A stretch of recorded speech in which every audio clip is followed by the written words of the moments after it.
Ethan Cole sat quietly in the shuttle as it cut through the silver clouds of Oralis 7. He had been on many planets before, but none looked like this one. The skies shimmered like melted glass, and tall crystal towers stretched from the valleys below. Every light blinked with a rhythm almost alive. Still, he felt no wonder.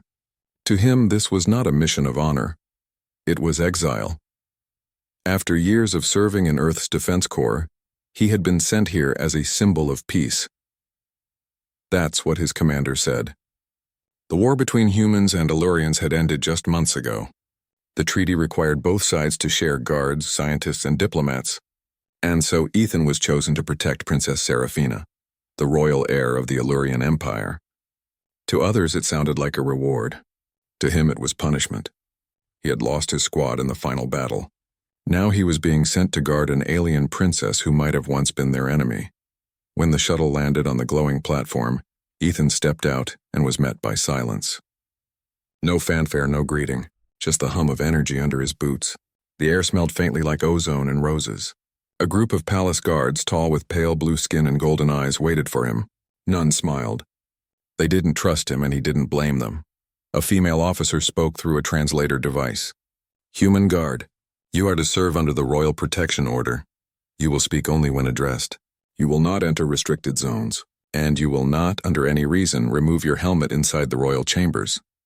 Ethan nodded. He had learned long ago that silence was safer than pride. They led him through wide glass corridors filled with strange light. The palace seemed to sing softly, its walls pulsing with warmth. Everything here felt alive, yet empty. He was brought before the main hall. There on a high platform stood the princess, Serafina. She was unlike what he expected. Not cold or cruel, not covered in jewels or arrogance. She stood barefoot, her silver gown trailing across the floor like mist. Her eyes, a deep shade of blue mixed with gold, watched him quietly.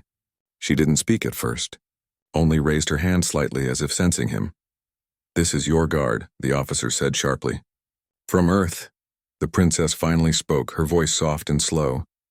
"Welcome, Ethan Cole." It startled him. She knew his name. He bowed stiffly. "Your Highness." Her expression didn't change, but her gaze lingered on him for a heartbeat longer than politeness required. Then she turned away and walked down the hall, her gown catching the light like a stream of stars. From that day on, Ethan's life followed a steady pattern. He was stationed near her throne during court sessions, outside her chamber at night, and beside her during every public event. The Allurian palace was filled with beauty, gardens that glowed in the dark, water that sang like wind. But Ethan noticed none of it. His focus remained on duty. At first, Serafina rarely spoke to him. She gave orders through her attendants, moved with quiet grace, and often stared out the window for hours. Sometimes he caught a flicker of sadness in her eyes, as though she carried something heavy inside. Other guards whispered rumors, that she had visions of the future, that she had seen the war before it began. Ethan ignored the talk. He wasn't there to listen. He was there to stand watch. Weeks passed. He slept little, spoke even less. The Allurians treated him politely, but distantly. To them, he was just a symbol, proof that peace could exist between two races that once hated each other. But symbols didn't eat with them or share laughter. He was alone, always standing at the edge of their world. One night, a sandstorm swept through the outer domes. The palace shutters trembled under the pressure, and the halls flickered with blue static. Ethan stood guard outside the princess's private observatory when her voice broke the silence. "You don't have to stand there," she said. He turned. She was standing near the window, watching the storm swirl in the distance. Her hair, a soft silver, shimmered in the dim light. "It's my duty, Your Highness," he replied. She smiled faintly. "Do you always speak like a machine?" He hesitated, unsure if she was teasing. "I speak as a soldier should. And what does a soldier dream of when there's no war?" she asked. Her question caught him off guard. For a moment he had no answer. Then he said quietly, "Home, but I don't think I have one anymore." The room fell silent again. The wind outside roared against the glass like an ocean. She looked at him with a gentleness that felt almost human. "Earth," she whispered. "I have never seen it. They say it rains there often." "It does," he said. "Sometimes the rain smells like dust. Sometimes like flowers. Depends on where you are." Serafina closed her eyes for a moment, as if picturing it.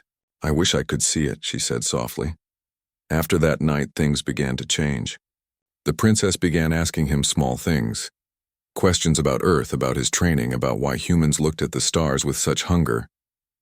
Ethan tried to keep his answers short, but she listened to every word as though they were precious. One morning he found an extra portion of fruit on his tray. When he asked who placed it there, the servant only smiled and said, "Her Highness thought you might like it." He tried not to read too much into these gestures, but the more time he spent near her, the more he noticed how she studied him when she thought he wasn't looking, how her expression softened when he spoke, and sometimes when she walked past, the faint scent of her perfume lingered in the air like memory. Still, Ethan reminded himself, this was a mission, not a friendship. A human guard and an alien princess could never belong in the same story, but deep down he knew something had already begun to shift. The palace no longer felt so cold. The silence between them no longer felt like distance. It felt like waiting. The next few days passed quietly inside the shining palace. Ethan kept to his post as usual, but something about the silence had changed. It no longer felt heavy, it felt thoughtful. He noticed that every time Princess Serafina walked past, she looked at him for a second, almost like she wanted to speak but stopped herself. He didn't say anything either. He was a soldier, not a courtier, and he didn't want to make a mistake. One afternoon he was standing guard near the royal library. The long glass walls glowed with soft light, and small creatures made of dust and light floated in the air. Serafina entered alone, holding a crystal tablet. When she saw him standing at the door, she paused. "You don't have to stand all day," she said gently. "Doesn't it tire you?" Ethan shook his head. "I'm fine, Your Highness," she tilted her head. "You always say that," he didn't answer. The princess smiled a little and stepped closer. "Do you ever read, Ethan Cole?" He blinked, unsure if she was teasing him. "Read? Yes," she said. "Stories. From your world," he thought for a moment. "I used to. When I was younger, my father told me stories about explorers and old Earth heroes, people who left home and never came back. Do you remember one?" she asked softly. Ethan nodded. "There was a story about a man who followed the stars trying to find a new place for his people. He never made it back, but his name stayed in the sky." Serafina smiled faintly. Then he was never truly lost. Her voice was calm, but her eyes looked distant, like she was thinking of someone long gone. For a while they stood in silence. Then she said, "I read one story from your world, too. About a man named Orion. He hunted stars." Ethan looked surprised. "You've read human stories?" "Of course," she said. "We study everything. It's how we understand what we fear." Her words made him pause. "You fear us?" She looked at him sadly. "Not anymore." From that day, Serafina began to speak to him more often. She asked about his world, its oceans, its seasons, its people. Ethan tried to explain, but words felt too small. How could he describe the smell of rain, the taste of salt in the wind, the sound of real thunder? Still, she listened with such attention that even his simple words sounded like poetry in her presence. In return, she told him small things about her planet. How the glowing gardens sang during storms, how Allurians could feel the rhythm of life through crystal walls, how every child learned to shape light into music. Ethan didn't understand it all, but her voice made it sound beautiful.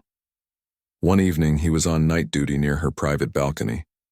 The stars above Auralis 7 burned brighter than any he had ever seen. The air shimmered with quiet energy. Serafina stood at the railing, her gown glowing faintly under the moonlight. She turned to him. "Do you miss your people?"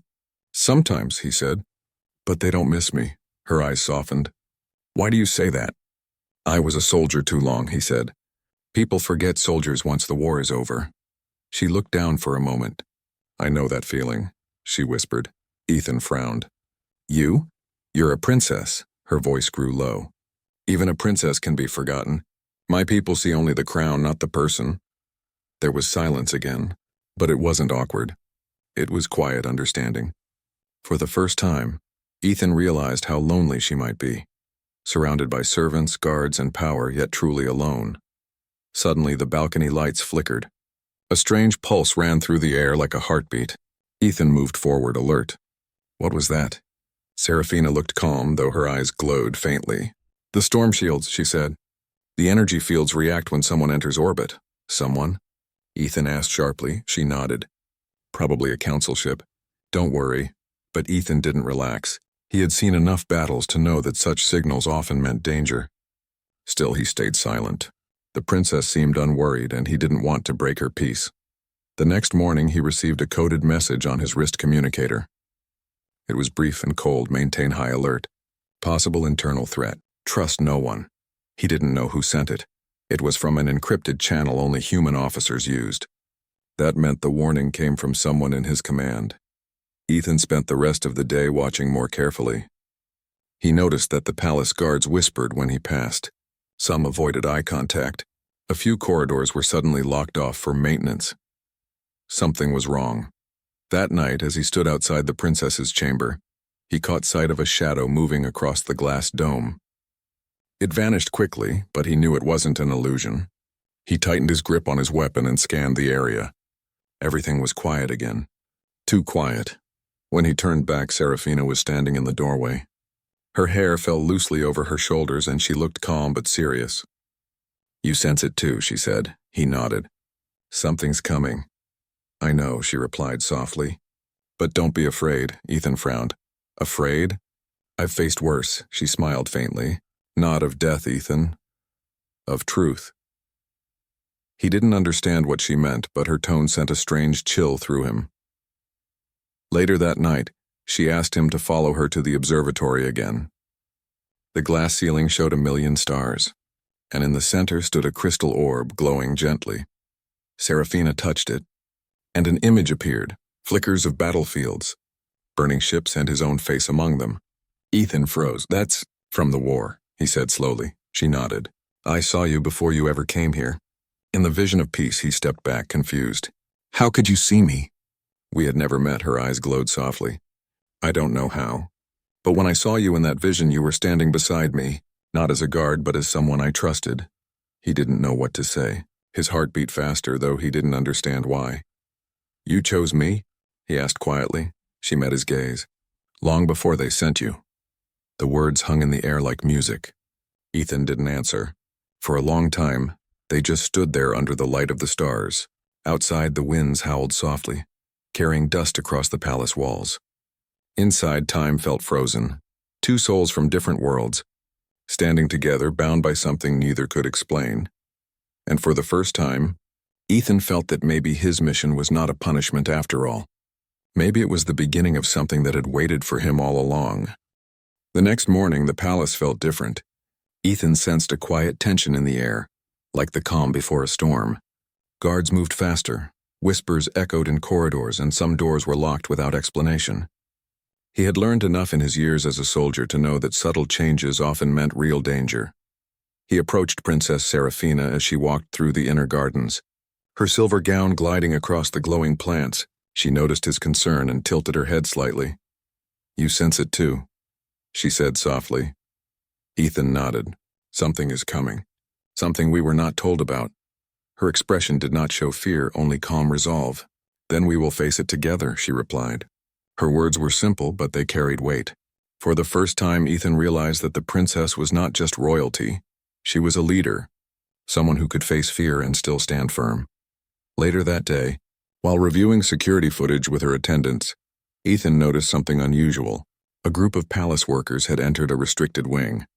Their movements were coordinated, and their badges had been forged to appear legitimate. He felt a cold knot of worry in his stomach. He took the information to Serafina in private. "There is movement in the palace we should not ignore," he said. She looked at him with steady eyes. "I know," she said. "They've been planning this for a long time." Ethan frowned. "Who?" "The council," she replied softly. "Some of my own people think they know what is best for Illyria. They do not trust peace with humans. They want the treaty to fail." Ethan's heart sank. He had protected leaders in war zones before, but the idea that betrayal might come from within was different. It was sharper, closer, more personal. He spent the next hours moving through the palace with a heightened alertness. Every corridor, every stairwell, every door seemed to hold potential danger. Servants and guards passed by, their faces calm but their eyes wary. Ethan had learned to read suspicion, and he felt it everywhere. That evening, Serafina summoned him to her private study. The room was filled with soft light, and the air smelled faintly of flowers from the gardens outside. She held a crystal tablet in her hands. displaying messages encrypted in a language only a few trusted members could read. "These are warnings," she said quietly. "Plans for an attack during the upcoming Unity ceremony. If they succeed, it could destroy everything. My life, the treaty, and your mission here." Ethan's fingers tightened around the edge of the desk. "Then we need to act now," he said. "We need to warn the guards and secure every entrance." She shook her head gently. "No. If the rebels know that we are aware, they will strike sooner. We must be careful. Quiet. We must protect the palace without alerting them." He looked at her in surprise. Her calmness under pressure was remarkable. "You're not afraid?" he asked. She smiled faintly, though her eyes carried the weight of worry. "Fear is useless. We act with reason, not panic." For the next few days, Ethan worked closely with her. They moved quietly through secret corridors, checking locks, studying patterns, and identifying potential threats. He realized that Serafina was not just a princess, she was a strategist. Her understanding of her people, her palace, and the rebels' minds was remarkable. One night, as the twin moons of Oralis 7 rose over the horizon, Ethan was on watch near the palace dome. The stars reflected off the crystalline walls, creating a rainbow of colors across the gardens below. Serafina approached him quietly, carrying a small glowing sphere. "This is an energy beacon," she explained. "It can detect unauthorized movement in real time. I want you to place it at the edge of the northern wing." Ethan took the device carefully. "It's small. How will it hold against the guards who might not know it's here?" "They will not see it," she replied. "Only you and I will know." Together they placed the beacon, moving in silence. Ethan was struck by how comfortable her presence had become. Despite the tension, despite the potential danger, there was a trust between them that did not need words. When they returned to the balcony overlooking the city, Serafina said softly, "I saw you before you arrived." "Ethan," he looked at her in surprise. "What do you mean?" "In a vision," she explained.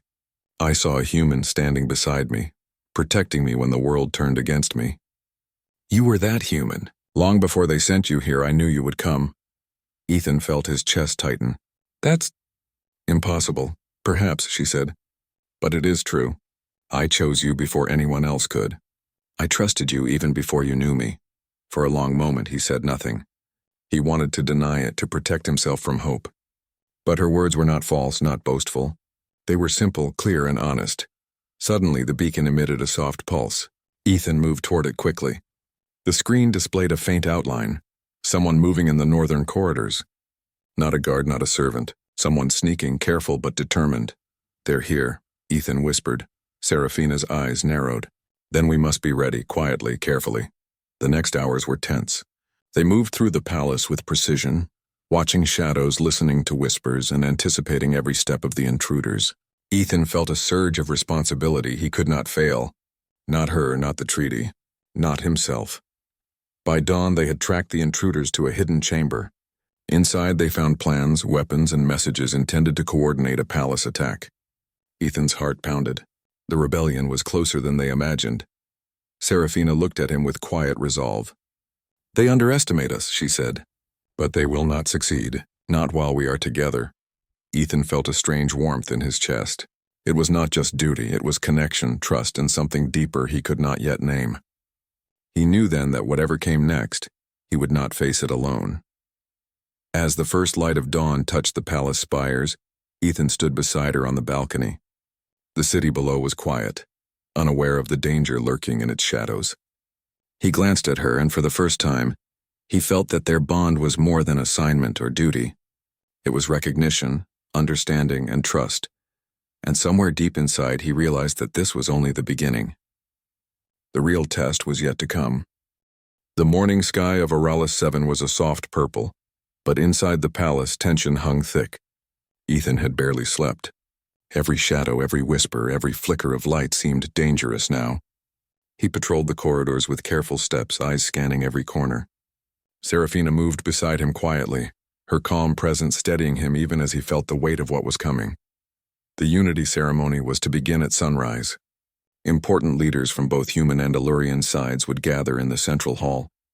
The palace was full of people who were supposed to be friends, but Ethan knew that among them, some planned betrayal. The rebels had been patient. They had watched, waited, and now they would strike. Ethan and Serafina checked the final security points. The hidden beacon they had placed earlier pulsed softly, showing small movements in the hallways. Ethan frowned. They are close. Too close, Serafina nodded. We must remain calm. Fear will make mistakes. He admired her composure. While he felt a storm inside, she moved with the quiet grace of someone who had faced countless challenges before. He felt a strange mixture of relief and awe. Suddenly, alarms echoed through the palace. Red lights flashed, and a low hum ran through the crystal walls. Ethan grabbed Serafina's hand. Now, he said. They moved quickly through the palace corridors. Rebels had broken through the northern gates. They were armed, moving with precision. Ethan fired his weapon, careful to keep them at a distance. Each shot sent sparks across the glowing walls. Serafina followed closely, her silver gown flowing behind her, but her expression remained focused. Stay close, Ethan shouted. They will try to separate us. The rebels split into small groups, attempting to block their path to the main hall. Ethan blocked one corridor while Serafina slipped past, guiding other palace attendants to safety. He could see the fear in the servants' eyes, but she spoke softly to them. Stay calm. Follow Ethan. Trust him. Ethan's heart pounded as he fired carefully, disabling security drones that had been reprogrammed by the intruders. The palace that had seemed peaceful days ago now felt like a battlefield. Crystal walls reflected flashes of light as sparks flew from damaged circuits. The air smelled faintly of ozone and smoke. Through it all, Serafina stayed close. She did not scream, panic, or run. Instead, she used her knowledge of the palace to guide them through hidden corridors. Ethan realized she had memorized every corner, every passage. She was as much a protector as he was, though in a different way. At one point, a rebel guard lunged at Ethan from behind a pillar. He barely blocked the attack, throwing the intruder into a wall with force. The impact sent shards of crystal across the floor. Ethan's armor scratched, but he did not falter. He turned to see Serafina standing in front of a group of palace attendants, her hands raised as she activated a protective shield. A soft blue glow surrounded them, keeping the attackers at bay. Ethan's breath caught. You can do that? He asked. She did not smile. It is forbidden to use my power in public, she said. But I will not let anyone harm my people. The rebels were relentless. They moved faster, more aggressive. Ethan knew that this battle would test every skill he had learned in the human army. But it was different now. This was not just about duty. It was about protecting someone he had come to trust, someone he knew relied on him completely. They reached the central hall just as the first intruders tried to storm it. Ethan positioned himself in front of Serafina. Stay behind me, he shouted. She didn't move. Instead, she whispered, We fight together. And together they did. Ethan's precision and training combined with Serafina's energy shields created a barrier the rebels could not pass. They pushed forward one step at a time. The floor trembled as the battle intensified, but Ethan stayed focused. He could hear the sound of his own heartbeat, strong and steady, matching the rhythm of the palace's energy. A group of rebels tried to flank them from the left corridor. Ethan turned quickly, disabling them with careful aim. One of the intruders threw a small explosive, but Serafina's shield absorbed it, the light from the blast illuminating her face. Ethan saw determination and fearlessness in her eyes. She was not just a princess. She was a leader willing to risk everything. The rebels retreated briefly, regrouping in the outer halls. Ethan pressed forward with Serafina close behind. He could feel the energy of the palace responding to her presence, strengthening the walls and lighting the corridors. The battle was far from over, but he realized something important. He was not alone. Ethan, Serafina whispered, you are exactly where you need to be. I knew you would come. I chose you. He felt a wave of emotion he could not put into words. There were no threats, no orders, only the certainty that they were connected. In the middle of chaos, her words brought calm. They finally reached a high balcony overlooking the main gate. The rebel leader appeared below, attempting to rally his forces. Ethan raised his weapon, prepared to stop them. Serafina stepped forward, her shield glowing brighter. Together they faced the enemy, a human and an alien standing side by side, ready to protect the palace and each other. The rebel leader hesitated, seeing the strength of their combined presence. Ethan could see the doubt in his eyes. Serafina's calm power, paired with Ethan's skill, made them unstoppable. The rebels began to retreat, realizing the battle was lost. Once the last intruder vanished into the night, Ethan lowered his weapon, breathing heavily. Serafina placed a hand on his arm. "It is over," she said softly. "Thanks to you." Ethan looked at her, the palace quiet now except for the hum of energy. "We did it together," he said. She smiled faintly. "Yes, together." For the first time, Ethan realized how much trust and understanding had grown between them. It was not just duty, not just protection. It was a bond forged in danger, in shared moments of fear and courage. As the sun rose over Oralis 7, casting golden light across the palace spires, Ethan and Serafina stood on the balcony, looking out at the city below. The world was safe for now, but more importantly, they knew they could face whatever came next, side by side. And deep inside, Ethan felt that this was not just a victory of skill or strategy. It was a moment that proved something larger. Some connections were meant to be, chosen long before anyone could understand why. The palace was quiet again, but the air still hummed with tension. The battle had ended, yet Ethan remained alert. He patrolled the corridors with measured steps, keeping an eye on every shadow. The rebels had been defeated, but he knew danger could return at any moment. Peace was never guaranteed, especially on a world still learning to trust. Princess Serafina moved beside him, her calm presence steadying his nerves. She had spent the night checking on the injured and reassuring the palace staff. Despite the chaos, she had remained strong, her silver gown glowing softly in the morning light. Ethan had never seen anyone face fear and danger with such grace. "Everything seems calm now," he said, his voice low. She glanced at him, her blue-gold eyes reflecting both relief and lingering worry. "Calm for now," she replied. "But vigilance is always necessary. I will not take any chance with my people's safety." Ethan nodded. He had learned long ago that leadership was not about courage alone. It was about responsibility, about making decisions others could not understand. Serafina carried that weight effortlessly. Watching her, he felt admiration that ran deeper than duty. That morning, the Palace Council convened to assess the damage and discuss the treaty. Leaders from human and Allurian sides filled the hall, their faces a mixture of curiosity, concern, and relief. Serafina entered with confidence, her aura commanding attention without words. Ethan stayed at her side, his presence steady and reassuring. During the discussion, one council member, an older Allurian with sharp features, spoke cautiously. "Princess, your use of forbidden power saved the palace, but it is highly irregular. We must discuss consequences." Serafina held her head high. "I used my power to protect lives, human and Allurian alike. That is my responsibility." The room was silent. Ethan could see the tension in the council's eyes, but he also saw respect forming. She had acted not out of arrogance or selfishness, but from courage and necessity. After the meeting, Ethan escorted Serafina back to the private balcony. The city stretched below them, peaceful and bright under the twin moons. The air smelled faintly of night-blooming flowers. He exhaled slowly, feeling the weight of the past days beginning to lift. "You handled them well," he said. She looked at him with a soft smile. "I could not have done it without you." Ethan shook his head. "It was your strength, Princess. I only stood by your side." "No," she said quietly, stepping closer. "It was more than that. You were exactly where you needed to be. Long before I even knew it." Ethan felt his chest tighten. He remembered her words from the observatory, the vision she had seen, the choice she had made long before he arrived. For days he had struggled to understand it. But now, standing, here in the calm after chaos, he realized their bond was real. Not just duty, not just trust. Something deeper. Something chosen, destined even. He began, but words failed him.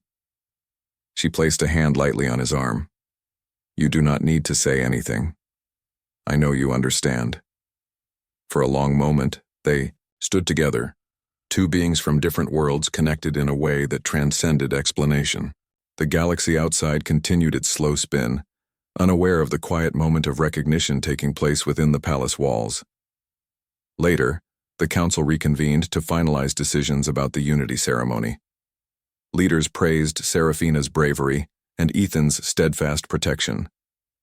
They acknowledged that the treaty had survived a real test and that humans and Allurians could indeed work together. The room erupted in cautious approval.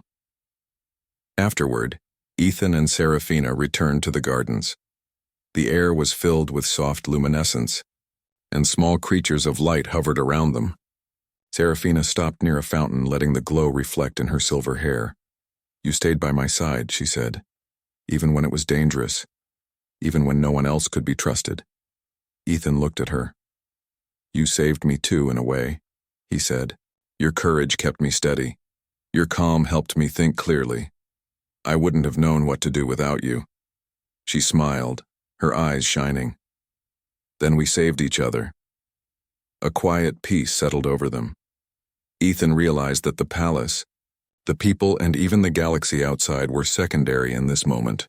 What mattered most was the connection they had forged through trust, courage, and shared experience. Days passed, and life in the palace slowly returned to normal. Duties resumed, lessons were taught, and the halls were filled with chatter and laughter once more. But Ethan and Serafina found quiet moments to speak, to share stories from their worlds, and to simply exist together without the weight of expectation or danger. One evening, as they watched the twin moons rise, Serafina spoke softly. "Ethan, you know why you were chosen, don't you?" He shook his head. "I don't understand. You said you chose me before I arrived. But why me?" She looked at him with quiet certainty. "Because you are the kind of person who does not act out of fear or obligation alone. You act from your heart, your sense of duty, and your understanding. I saw it in my vision. I knew you would protect me, not just because it was your assignment, but because you would choose to." Ethan felt a warmth he had never known. It was not pride, not triumph. It was connection, recognition, and acceptance. He understood now that some choices were made long before words or actions could explain them. "I will always protect you," he said, softly but firmly. "And I will always trust you," she replied, long before anyone else could. The dew, stars above seemed to shine brighter, reflecting in the crystal towers and gardens below. Ethan and Serafina stood together, not just as soldier and princess, but as partners in a world that was bigger and stranger than either had imagined. They had faced danger, betrayal, and uncertainty, and through it all, they had found each other. As the night deepened, they walked through the palace gardens. The soft glow of the plants lit their path. Small creatures of light fluttered around them, whispering faintly in the language of the planet. Ethan felt the peace settle into him for the first time in years. He looked at Serafina, and she looked back. No words were necessary. They had both chosen this path long before it arrived. The universe had brought them together, and nothing could undo the bond that had been forged in courage, trust, and understanding. And somewhere deep in the quiet of the palace, under the glow of twin moons and shimmering stars, Ethan realized that this was only the beginning. Not of duty or assignment, but of a life shared, a bond tested and proven, and a connection that would endure no matter what the future held. In that moment, the galaxy felt calm. The palace was safe. And two hearts, one human, one alien, stood together, chosen for each other long before the universe itself had sent them. The night passed quietly, and with it came hope. Hope for peace, hope for trust, and hope for a story that was far bigger than either had imagined. Together they would face whatever came next, knowing that some choices, some connections were meant to last forever.